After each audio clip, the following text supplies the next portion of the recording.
আপনি যদি সারাক্ষণ চিন্তা করতে থাকেন যদি ওই জিনিসটা থাকতো তাহলে আমি সুখী হতাম, যদি অমুক সমস্যাটা চলে যেত, ওই মানুষটা আমার জীবন দুর্বিষহ করে তুলেছে, যদি সে একটা বাসের ধাক্কা খেত আমার জীবনটা কত ভালো হয়ে যেত। প্রতিবার বাস দেখলে আমি এই দোয়া করি। আমরা সব সময় নিজেদেরকে একথা বলে বুঝাই যদি অমুক মানুষটি বা অমুক সমস্যাটি জীবন থেকে চলে যেত তাহলে জীবন কত সুন্দর হয়ে যেত, অথবা যদি অমুক দুঃখটি দূর হয়ে যেত তাহলে সবকিছু পারফেক্ট হয়ে যেত। যদি মানুষের পরিবর্তন হতো, যদি পরিস্থিতির পরিবর্তন হতো, যদি পরিবেশের পরিবর্তন হতো, আমরা এভাবে ভাবতে থাকি সবকিছুর পরিবর্তন হলে জীবন সুন্দর হয়ে যেত, তাহলে আমাকে আর দুর্বল থাকতে হতো না। আমরা ভোগের উপর ভোগ করতে থাকি আর এতে পুরোপুরি আচ্ছন্ন হয়ে পড়ি। আর আল্লাহ আজ্জা ওয়া জাল্লা বর্ণনা করছেন, জানো তুমি কত দুর্বল? তুমি একটি মাছির চেয়েও দুর্বল। দুআফাত তালিব ওয়াল মাতলুব। যখন তিনি এভাবে বলছেন আমি আপনি মজ্জাগতভাবে অবিশ্বাস্যভাবে কতটা দুর্বল, একটু চিন্তা করে দেখুন। আপনাদের প্রত্যেকের মাথায় বিভিন্ন জিনিসের চিন্তা আছে প্রতিদিন।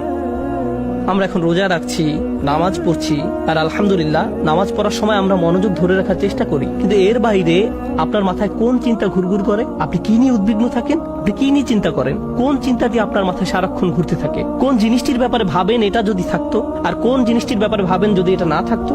কারোর জন্য অসুস্থতা, কারোর জন্য ডিপ্রেশন, কারোর জন্য দুঃখ, কারোর জন্য হয়তো কোনো ব্যক্তি। কেউ কেউ ভাবেন যদি ওই মানুষটা আমার ব্যাপারে খুশি হতো। তারা অন্য একজনকে খুশি করার চিন্তায় মশগুল থাকেন। যদি আমার বাবা আমার উপর খুশি থাকতেন তাহলে আমি সুখী হতাম।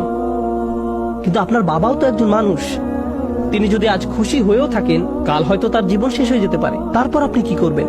এরপর আপনি কোথায় দাঁড়াবেন? সুতরাং আমি আর আপনি এভাবে এসব জিনিসের পেছনে ছুটতে থাকি। আর এর পরের আয়াতে আল্লাহ আজ্জা ওয়া জাল্লা বলেন, মা কদারুল্লাহ হাক্কা কদরিহি, তারা আল্লাহকে যথাযথ মর্যাদা দেয় না। ইন্নাল্লাহ কাউইয়ুন আজিজ, নিশ্চয়ই আল্লাহ শক্তিধর, মহাপরাক্রমশালী। তুমি দুর্বল কিন্তু আল্লাহ সর্বশক্তিমান। তিনি আরো বলেন, তোমরা আল্লাহকে যথাযথ মর্যাদা প্রদান করনি। জানেন তিনি আমাকে আপনাকে কি বলছেন? তিনি বলছেন তোমরা বিভিন্ন জিনিসের পেছনে ছুটবে, তোমরা বিভিন্ন মানুষের পেছনে ছুটবে, তোমরা এই দুনিয়ার যত কিছুর পেছনেই ছুটো না কেন এর প্রতিটি জিনিসের একদিন সমাপ্তি হবে। এর প্রতিটি জিনিস দুর্বল। এই কারণে তুমিও দুর্বল হয়ে পড়েছো। এই জন্য তুমি বারবার দুঃখ ভারাক্রান্ত হয়ে পড়ছো। ফলশ্রুতিতে তুমি বারবার ক্ষতির সম্মুখীন হচ্ছ। কিন্তু শেষবারের মতো যখন তুমি এই সিদ্ধান্ত গ্রহণ করবে তোমার যত চাওয়া পাওয়া আছে তার মাঝে সবচেয়ে বড় চাওয়া পাওয়া হলো তোমার মালিককে খুশি করা, যখন তুমি সবকিছুর উপরে আল্লাহর সন্তুষ্টিকে প্রাধান্য দাও, যখন তুমি সত্যিকার অর্থে তোমার অন্তর থেকে এটা করতে পারবে, একমাত্র তখনই, যেহেতু তিনি শক্তিধর। জানেন আল্লাহ এইমাত্র আমাদের শেখালেন যখন তুমি দুর্বল কাউকে পেতে চাও তখন তুমিও দুর্বল হয়ে পড়ো, কিন্তু তুমি যদি আল্লাহকে চাও যিনি শক্তিধর এবং মহাপরাক্রমশালী, তাহলে এটা তোমাকে কেমন করে তুলবে? এটা তোমাকেও শক্তিশালী করে তুলবে। আর যখন তুমি শক্তিশালী হয়ে উঠবে জীবনে বিভিন্ন জিনিস আসবে যাবে, কিন্তু তোমার শক্তিমত্তার কোনো কমতি হবে না।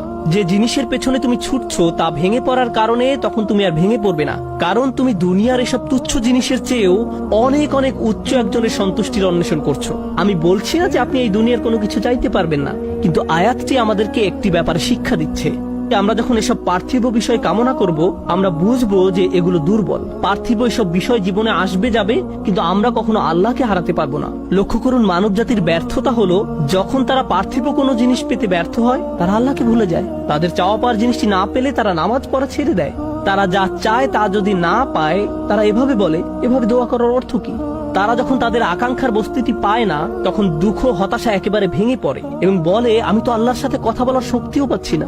এমনটি ঘটার কারণ হলো সমস্যায় পড়ার পূর্বে আল্লাহর সাথে তাদের বন্ধন শক্তিশালী হয়ে ওঠেনি। যদি সে বন্ধনটি আগে থেকেই বর্তমান থাকতো, যেমন মূল যদি শক্তভাবে গাঁথা থাকে তাহলে ঝড় এলে এদিক ওদিক দুলতে থাকে, সম্পূর্ণ ভেঙে পড়ে না, মূলের উপর দাঁড়িয়ে থাকতো। আর ঝড় চলে গেলে আবার ফল দেয়া শুরু করতো। এরকম একটা উপমার কথা কোরআনে অন্যত্র এসেছে, আসলুহা সাবিত ওয়া ফারউহা ফিস সামা। লা ইলাহা ইল্লাল্লাহ হলো এমন একটা বৃক্ষের মতো যার শেকড় মাটিতে এবং শাখা আকাশে উত্থিত। এটাই ঈমানের শক্তি। এই আধ্যাত্মিক শক্তির ধারণাটি আরো পরিষ্কার করার জন্য আমি আপনাদের নিকট একটা উদাহরণ পেশ করব। শক্তিকে আমরা বিভিন্ন জিনিসের সাথে সংযুক্ত করি। আমি বহু বছর আগে একটা ঘটনা নিয়ে কথা বলছিলাম, কিন্তু এখন এটি আমাকে অনুপ্রাণিত করে। যুক্তরাষ্ট্রের নিউ অরলিন্স অঙ্গরাজ্যের একটা পরিবারের একটা ঘটনা। পরিবারটা ছিল অনেক ধনী, তাদের গাড়ি ডিলারশিপের ব্যবসা ছিল। তাদের দোকান ছিল একেবারে সমুদ্র সৈকতের পাশে। তারা দামি দামি গাড়ি আমদানি করত এবং বিক্রি করত। এরপর হ্যারিকেন ক্যাটরিনা আঘাত হানল। ক্যাটরিনা এসেছিল বিশাল জলোচ্ছ্বাস নিয়ে এবং এর ফলে তাদের কেনা সকল গাড়ি ভেসে গেল। একমাত্র লেক্সাস এলএস মডেলের একটা গাড়ি বর্তমান ছিল এবং পরিবারটা এই গাড়িতে করেই হ্যারিকেন আক্রান্ত এলাকা থেকে পালিয়েছিল।